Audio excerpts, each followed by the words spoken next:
रामनामामुळे आलेले धैर्य. मोहन नावाचा एक लहान मुलगा होता.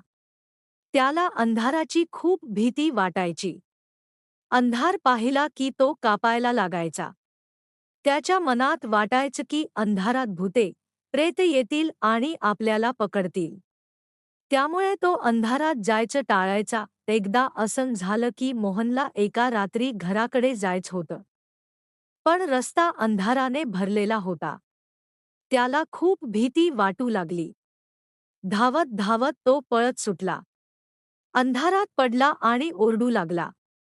यावेळी त्याची शेजारी राहणारी सूनबाई, सुरुषा, खिडकीतून हे पाहत होती. ती पटकन मोहनजवळ आली.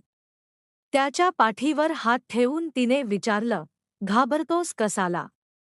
अंधार असला तर असू दे." "बापरे!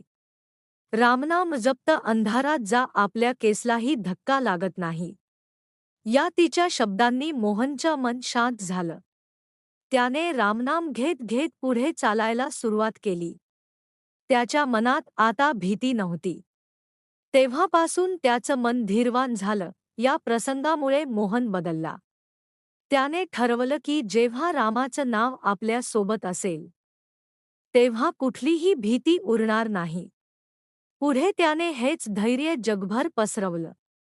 तो मोहन म्हणजेच पुढे मोहनदास करमचंद गांधी, ज्यांनी कोट्यवधी भारतीयांना निर्भयतेचा संदेश दिला आणि त्यांच्या मृत्यूसमी त्यांच्या तोंडून शेवटचा शब्द होता, राम.